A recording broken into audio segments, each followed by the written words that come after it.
Zero. É ou não é uma das aves mais lindas do mundo? A cor vermelha por si só já chama a atenção. Mas ao repararmos no todo, dá para perceber que a natureza caprichou nos detalhes dessa espécie. Além do vermelho, a plumagem apresenta nuances de amarelo, tons de verde, de azul. Uma aquarela colorida com estilo tropical. Essas araras vermelhas nasceram no interior de São Paulo em agosto de 2023.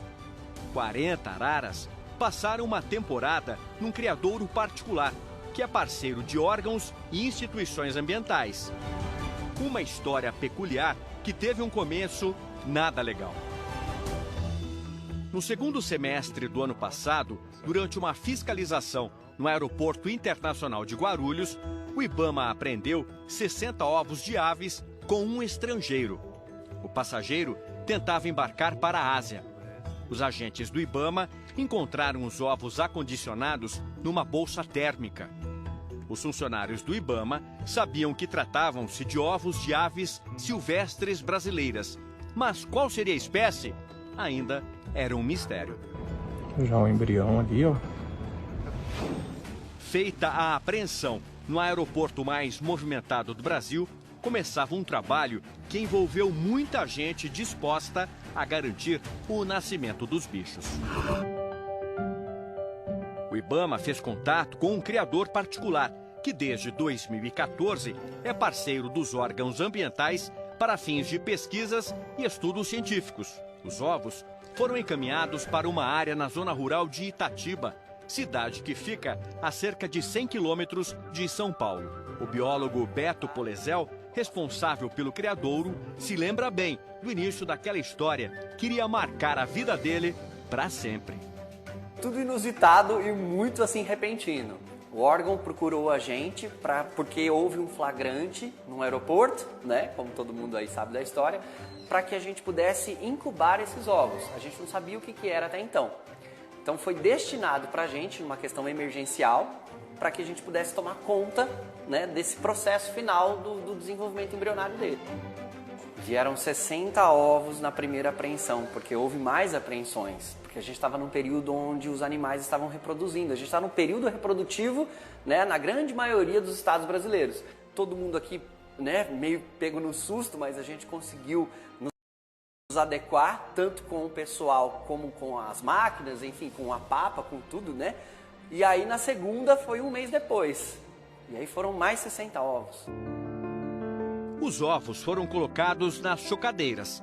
A partir do 4º dia da chegada, os primeiros filhotes foram nascendo. Ninguém sabia o que era. A gente tinha algumas pistas pelo tamanho do ovo e tudo mais, mas a gente só foi realmente descobrir a qual família pertencia às aves quando ela nasceu.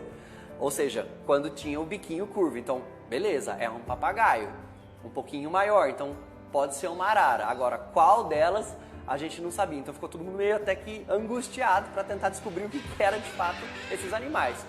E muito tempo depois, né, ou seja, algumas semanas depois, a gente descobriu que tratavam-se de araras vermelhas. As araras vermelhas são aves originárias da América. São encontradas desde o Panamá até o norte da Argentina. No Brasil, a espécie está distribuída pelas 5 regiões do país. Logo depois do nascimento, a equipe do criadouro teve que se desdobrar para cuidar desse time. A Amanda é uma das biólogas que ajudou no trato das araras. Ela conta como foi o nascimento das aves. Elas não nasceram todas de uma vez, não. Era muito ovo. Então, de manhã você fazia ovoscopia, via todo mundo, tem 2 nascendo, tá bom.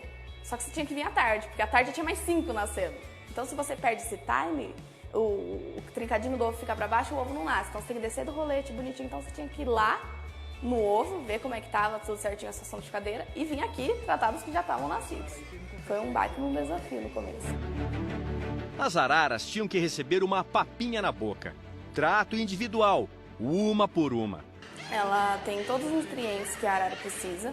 No começo era um copinho, daqui a pouco era um copão, daqui a pouco era um liquidificador, daqui a pouco era 2 liquidificadores. Pesava um por um, anotava na ficha de um por um quanto de peso ganhou de um dia para o outro. Aí ficava observando, cada um tinha uma etiquetinha no potinho, tinha que ficar alimentando aquilo pra quê? Pra que a próxima pessoa que fosse tratar conseguisse ver mais ou menos quanto que tinha que dar. Porque você não pode encher o papo até o bico.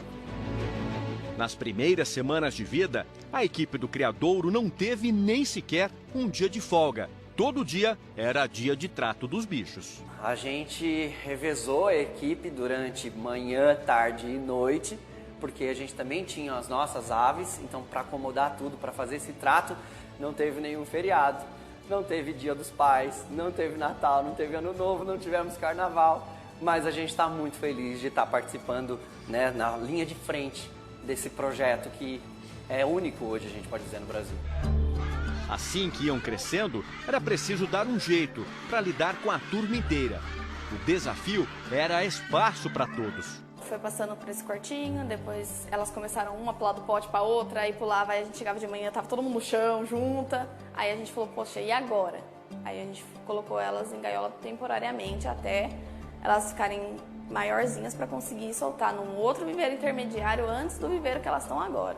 Para elas começarem a articular voo, porque não dá pra gente subir elas e mudar de um ambiente pro outro do nada. Então a gente teve que fazer esse intermédio, né? Colocar num lugar que a gente conseguisse observar 24 horas e depois subir pro viveiro quando elas já estavam voando bonitinho e comendo bonitinho. Apesar da experiência com criação de aves, o Beto nunca tinha lidado com bichos vítimas do tráfico internacional. Existiu um grupo muito bem organizado, que sabia o que estava fazendo no timing certo. A gente acompanhou quando chegou esses ovos, que eles estavam no período final do desenvolvimento do embrião, ou seja, é uma fase onde eles são mais resistentes do que no começo. Então, ou seja, muito bem orquestrado. A gente fica muito emocionado, essa é a verdade absoluta de todas, assim, quando a gente vê todo esse processo, desde quando a gente recebeu os ovos até as araras como elas estão hoje. E a gente se sente uma sensação de missão cumprida, porque elas agora vão voltar, vão passar por um período de reabilitação, né, numa outra instituição, mas elas vão voltar para onde nunca deveriam ter saído, para a natureza. A união de forças de entidades voltadas à preservação do ambiente e à conservação da natureza garantiu o sucesso do nascimento da maior parte dos ovos apreendidos no aeroporto de Guarulhos. É uma vitória muito grande de todas as entidades que se envolveram, né? Então, assim, desde o IBAMA, que tão logo percebeu essa coisa absurda desse tráfico dos ovos, que encaminhou para o Parque Ecológico do Tietê, que é da Secretaria de Estrutura e Meio Ambiente de São Paulo, da CEMIL, que aí teve todo a sensibilidade de perceber a urgência da história. Um dos parceiros no suporte a todo o atendimento às araras foi a empresa Bluestone, de Saltinho. Ela atua na transformação de resíduos, permitindo que substâncias que seriam descartadas possam ser novamente reutilizadas pela indústria e também pela agricultura. Quando a gente vê esses animais desse tamanho, a gente nem imagina, né, o que eles passaram. A gente acredita ser a maior apreensão de ovos de araras do mundo. Você tem que ter chocadeiras, equipe muito específica, né, saber lidar com essas espécies, né? E a Bluestone foi acionada para ajudar a dar suporte financeiro, né, para que contratasse mais mão de obra especializada, ajudar também a construir esse recinto provisório para esses animais. Então, assim, sem parceria, esse projeto a gente não chegaria nessa parte tão linda que é, a gente está quase aí levando esses animais para a natureza, que é o ponto final desse projeto. A Bluestone apoia vários projetos de conservação. Para conhecer mais sobre esse trabalho, aponte a câmera do seu celular para esse QR Code aqui na tela. Os pesquisadores coletaram amostras de sangue de todas as araras. Além disso, cada uma delas recebeu um microchip de identificação. Procedimentos importantes para a preservação da espécie. Imagina levar esse número grande de animais para a natureza e se eles têm alguma doença. É um impacto muito grande que você pode estar levando para os animais de vida livre. E também o sangue é importante para a gente estudar a parte genética desses animais. Porque a USP, através do Museu de Zoologia da USP, vai fazer um estudo genético. comparar esses animais aqui com os animais que eles têm guardados lá no museu. Tem guardado lá araras vermelhas de toda a parte do Brasil. E dessa forma a gente vai descobrir de onde esses ovos foram retirados da natureza. Cruzar esses dados, isso é muito importante para passar essas informações para o IBAMA, Polícia Federal, para eles aí sim desarticular essa quadrilha. Todos esses animais eles também foram microchipados, para que se algum dia algum animal aparecer em apreensão em outro local, tem como identificar e rastrear esses animais. Para voltar à natureza, as araras vão ter que passar por um período de adaptação. Não é simplesmente abrir a gaiola e soltar todas as araras. É um processo muito lento. Primeiro tem esse treinamento para não ficar mais próximo do ser humano. Depois serão soltas as araras aos poucos. Solta algumas, ela tem um suporte de alimento na parte de fora, para que elas voltem e alimentem e acostumem com o local. Aí quando essas estiverem aptas, estiverem super bem, vivendo bem, aí soltam mais um pouco de araras. Aí esse grupo vai aprendendo com as araras que já estão em vida livre. E aí vai até soltar todos esses animais. A fauna brasileira estava sendo saqueada, né? E graças a esse trabalho de união, a gente vai conseguir voltar com a grande maioria desses animais para a natureza. Eu nunca vou esquecer de quanto foi gratificante participar disso e poder ver depois, quando a gente conseguir soltar, vai ser... Assim, eu fui mãe de todo mundo, né? Vai doer um pouquinho, mas é missão cumprida. Os bichos não têm culpa de nada do que acontece e a maldade humana ela vai muito além e eles não têm culpa. Então, a missão cumprida tá certo e esse é o sentimento que eu vou levar para sempre. Tenho que falar, foi satisfatório, foi emocionante, foi gratificante. A gente já trabalha com papagaios, né, com aves da família dos psittaciformes, mas não araras, a gente nunca teve essa experiência. Então a gente aprendeu junto, fazer com que todos esses filhotinhos se desenvolvessem, estão saudáveis hoje, então pra gente é uma satisfação não só profissional, mas também pessoal. A gente mostra que há uma importância de empreendimentos como esse para a biodiversidade. Então, quando todo mundo se junta para a causa, quem sai ganhando são os animais. O mais difícil, essas araras vermelhas já conseguiram estar fora das mãos dos traficantes de animais. Que a cor inconfundível delas continue a completar a natureza.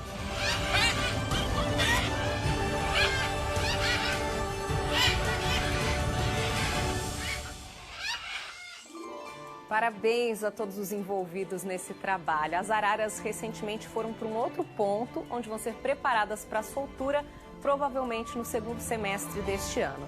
E imagine só transportar todas elas. Foi mais uma missão. As aves foram levadas ao destino, que por enquanto é mantido sob sigilo. Todo o percurso foi feito durante a noite, por causa da temperatura, e foi acompanhado por uma equipe especializada em transportes de animais silvestres. Um trabalho de dedicação para garantir que esses animais tenham uma nova chance.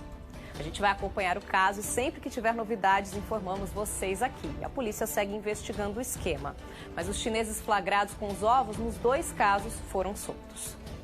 Aves como as araras e tantas outras encantam a gente. Mas nós devemos apreciá-las na natureza.